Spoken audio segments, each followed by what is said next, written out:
Hey, what's up, fam? Thank y'all for tuning in once again. As always, be sure to like, share, comment, and subscribe. And when you do subscribe, hit the notification bell so every time I drop a video, you will be the first to know about it. So I did a story about a young lady who quit her job after winning a $90,000 lottery ticket, scratch off. Quit a job. Says she hated a job and she's going to start over something. She's going to start anew. It didn't really say what she planned on doing that was new. It didn't say she planned on like relaxing, taking a vacation. Didn't say she was going to go back to school, but she just wanted to quit a job. She hated a job so much that she just wanted to quit. Okay, I was not in agreement with that, and a lot of people with the poll that I put up, the majority of you guys were not in agreement with that too. So I want to piggyback that with this story here out of finance.yahoo.com, and it reads, "Scrambling for a win, America's poorest households spend 33 times more of their income on lottery tickets than the rich." So it's not necessarily saying that poor people spend more money. Well, I'm just going to read and see, but not necessarily that they spend more money on lottery tickets than people with more money than them. It's just that, well, let's say as a one-time thing, because I work at, where I work at, I got like a well,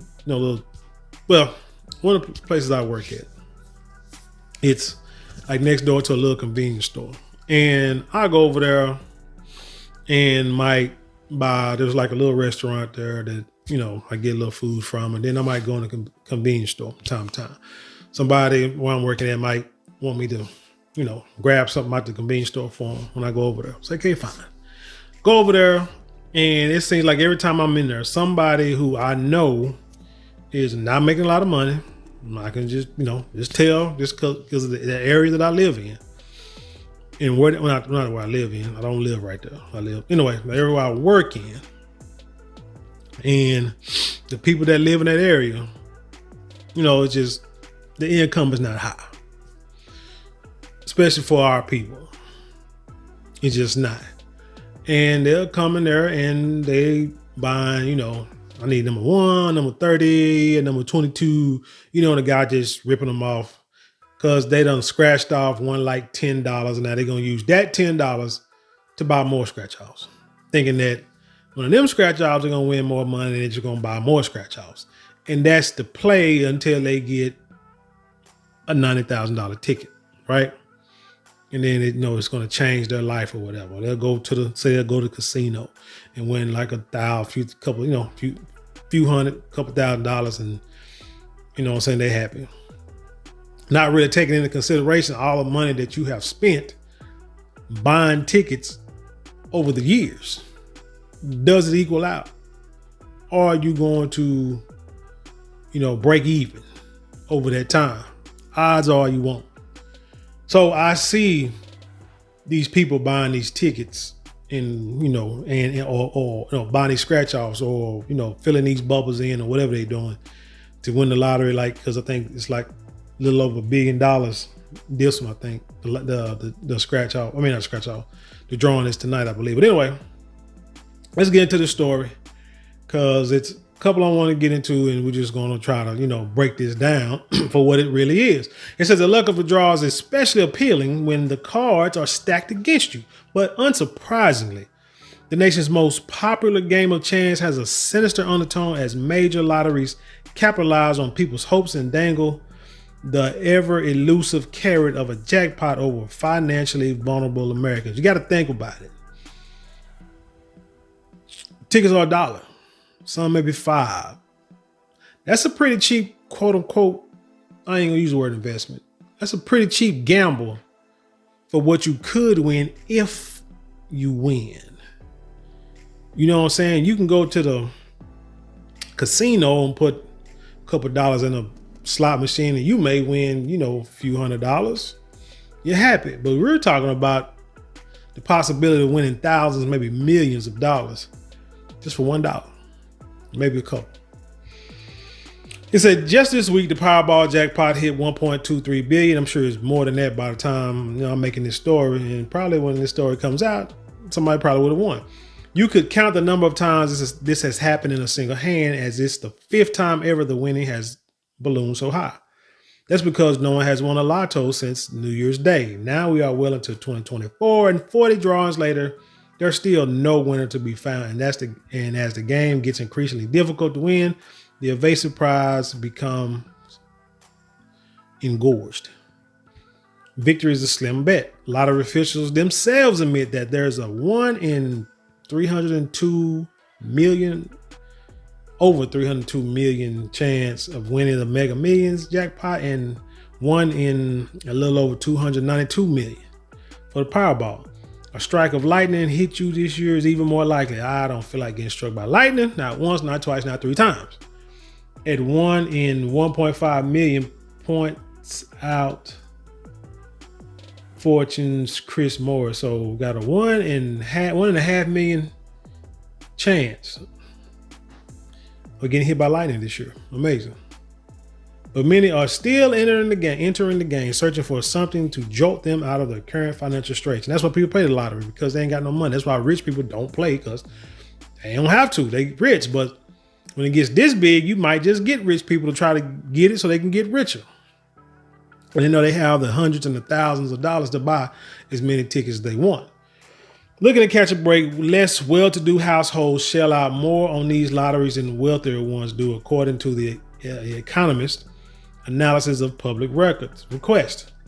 The average adult living in the poorest 1% of zip codes spends almost 5% or $600 annually of their income on lottery tickets per the analysis. So I looked up, because I got to look this stuff up. Where is that? Went to a percentage calculator, omnicalculator.com, and I put in, it said X is what percent of Y. Basic math. So I put in 600 is what percent of, and I put in, and I put as P, P equals X times 100 divided by Y. So for P, I put 5%, and it says 600 of $12,000 is 5%, or X is P percent of what, and I put 600 is 5% of what, and it's $12,000.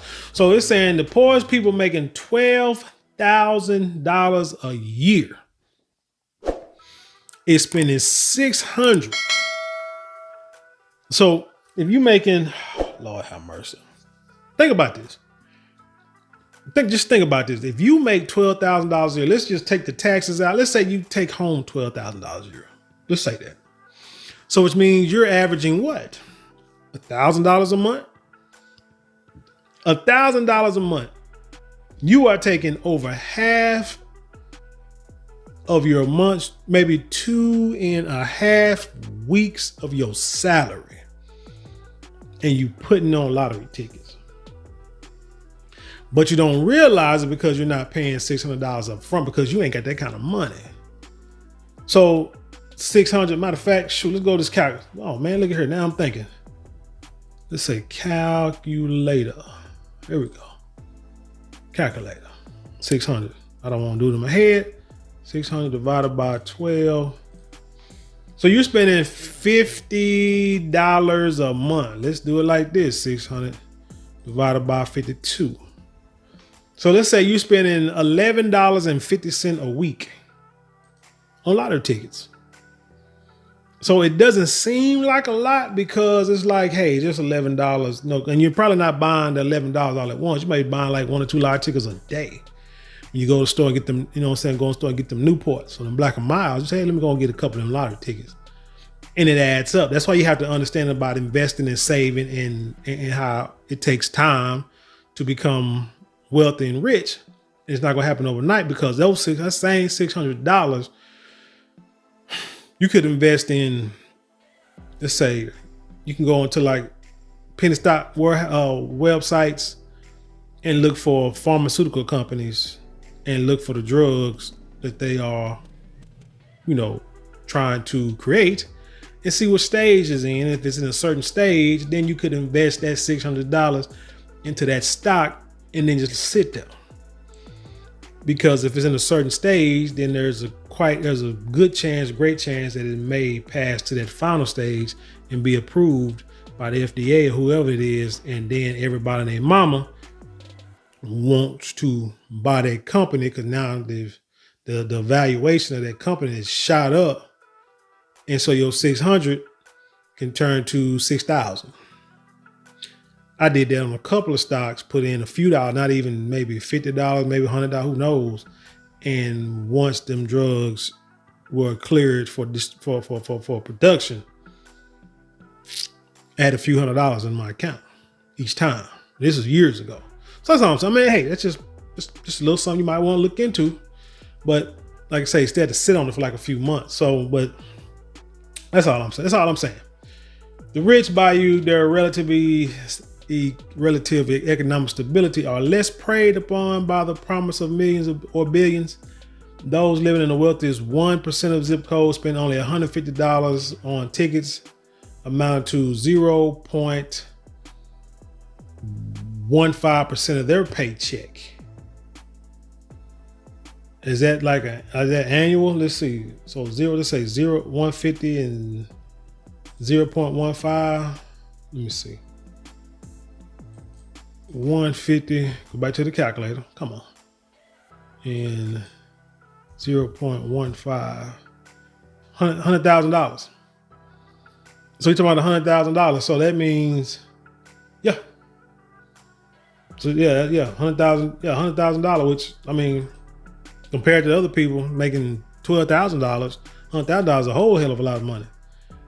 And they only spend $150 on lottery tickets. Like I said, I don't even play a lottery, so I only spend $1. I only spend $1.50 on a lottery ticket, or 15 cents. Denouncing the lottery as systemic racism and consumer financial fraud, Les Bernal of Stop Predatory Gambling told CNN in 2022 that economically vulnerable people are especially susceptible to these broken promises of chance of wealth. I mean, think about it. What you got in the hood, in low-income neighborhoods, you go, like I say, convenience stores, subpar products on the shelves. You got big signs saying check cash here. Big sign saying Texas Lottery. You know, when you first walk in through the doors, right there to your right or to your left, it's a lottery. It's a scratch-off table, not scratch-off. It's a lottery table where you can fill your numbers in and turn it into the cashier. When you get to the cashier, right behind the cashier, right next to it is a big display of lottery tickets. Bright, beautiful, glittery colors, just begging you to buy a ticket. And they hanging out so that way you can like, well, I can just grab that one. You know, things right next to the Newports and the Black and Milds. I mean, it's strategically placed in those areas like that for you to grab it, so you can hopefully get a lot of money and move out of the financial conditions that you're in. That's the bait. That's the bait. Let's say they're hoping to pay their rent at the end of the month, or pay an outstanding medical bill, or put their kids through college, or they just lost their job and they're trying to find a way to make ends meet, Bernal explained. And here you have what is a government program encouraging citizens to lose their money on rigged games. I mean, yeah, because everybody don't win. While age and ethnicity also factor in, as non-white and older Americans are more frequent lottery players, the key is income. The Economist finds, while looking at ticket sales across 24 states, that for every 10% decrease in median household income, there's a correlation of 4% hikes in lottery spending. I mean, people need to survive. Think about it. You got like minimum wage in Texas. $7.25. The place with that lady with the $9,000 ticket, that's the same minimum wage there. So when people are barely making ends meet, so you feed them just a dream, and people love to dream, hope and dream. Like, man, look, maybe if I just pay this $1, I can win something, do something to help me out, because I don't know what to do. I don't make enough money to quit. I don't make enough money to go back to school, invest in something, start a business. I just need a little help, and then I could probably get to what I need to. But it's just hard. It's hard when you have nothing and you're trying to create something out of nothing. It's bolstered by the ease of buying tickets virtually. This trend is in part likely fuel. Well, hold on, I messed up. Even if the odds are low, Americans are asking to be dealt in, as interest in the lottery has surged over the past couple of years. COVID and inflation and stuff just costing way too much now. boasted by the ease of buying tickets virtually. And remember, this money is supposed to be going to the schools and the infrastructure of the neighborhoods. So you saying poor people buy more tickets, but yet their neighborhoods do not change. Schools do not change. You know what I see? Rich people, rich neighborhoods get new schools, new football stadiums, $100 million football stadiums. They got schools, they got restaurants in the cafeteria, but the hood is still a hood. And they're the ones who buying more tickets. Man, come on. Boasted by the ease of buying tickets virtually. Now you go online, I guess. This trend is in part likely fueled by overarching economic malaise, as many Americans are attempting to build wealth while facing a thorny housing market, scraped out of debt during a time of massive student loans, and stay afloat after a couple of years when inflation outpaces wages. Man, it's been doing it. It just jumped up too fast these last couple of years. Simply being able to afford retirement feels like winning the lottery, as many gauge that they would do so comfortably. They need more than $1 million, which we do. Oh, I said, if I got like $1 million, you know what I'm saying, I'll probably quit my job, but, you know, using the majority of it to invest and then go back to school, probably go back to school, out to business school, something like that.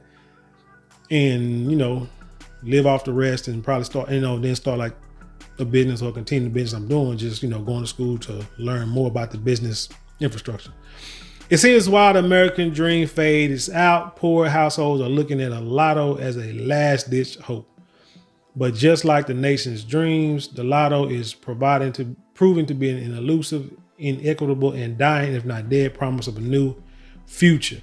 Now, earlier it said something about The Economist, right? So you know me, I went to the link to where that article was on The Economist, and it says the economics of American lotteries. Our analysis shows poor citizens spend a staggering amount on tickets, and it goes through about the Powerball and the $1 billion, and, you know, how casinos talk about casinos. It says casinos keep less than 10% of the money wagered on slot machines. State lottery keep about 30% of ticket sales. Like I say, where's the money going to the poor neighborhoods? Because I don't see it. It says, using zip code level sales data from 24 states, we estimate that each 10% decrease in median household income is associated with a 4% increase in lottery spending. Age and ethnicity are also correlated with lottery sales. Older and non-white Americans are more likely to play. But income is the most important factor. But so when you got Black Americans are really part of the, account for at least 25% of the poverty in America, then that makes, that kind of makes sense. I talked about how much it's in 2021, the poorest of 1% of the household flush with stimulus checks spent $100 more on lotteries than they did in 2019. The richest 1% spent just $10 more. Let's see. And talks about the Powerball jackpot on April 1st. I guess nobody won, so it'll be another one. It's on April 3rd. Nobody won, so I guess it'll be another one tonight, sometime this weekend. But anyway, point is, these lotteries, they prey on the poor. Then you'll have a young lady who wins $90,000 on a scratch off and gets everybody excited. And then they'll post her in front of everybody with a big check, big fake check, big smile, and basically saying, look, you too can win the lottery. She did, and she didn't think she won, and she scratched off and won $90,000. So, I mean, you can win. You may not win the Powerball, but you can win something that can change your life. And so everybody gets this euphoric state and this belief, and then they go and continue to play the lottery, hoping to, win big money. And they'll spend their $600 every year to try to win the lottery, and probably won't even win that $600 back. Feel good to win 10 back. Feel good to win 20 back. But probably won't even see that $600. So the thing is, there has to be, me personally, I feel that we just there needs to be like a campaign put out there that tries to deter our people from playing the lottery, kind of like cigarettes. You go to stores, have a big sign talking about how big tobacco, fooled everybody, and, acting like cigarettes and nicotine wasn't addictive when it was. It's cancer causing, and it was. They knew it. So they paid this big money and can't advertise to kids and can't really advertise cigarettes no more, but people still smoke. And then you advertise the vape. Thing about the vape is what they're not telling you is you can advertise vape and stuff like that, but when you go to the store, what's right next to it? The cigarettes.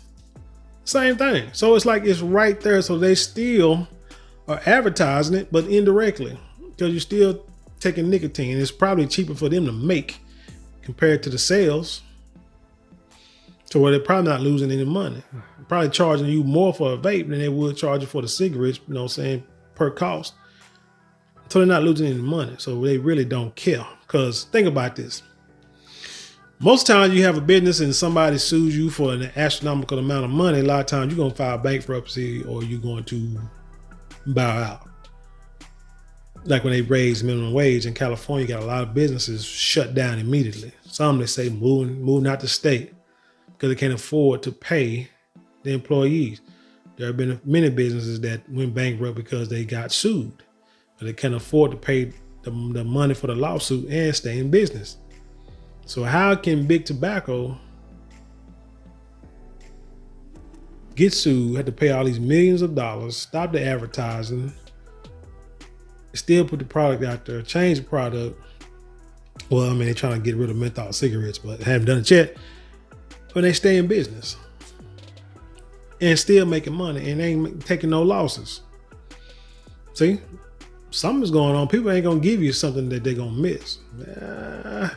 Yeah, just think about that. But anyway, so like I said, you gotta have some kind of campaign like they did against nicotine to stop the poor people from buying lottery tickets, but that's the only people who's gonna buy it. So quite possibly that is not going to happen no time soon, which is sad.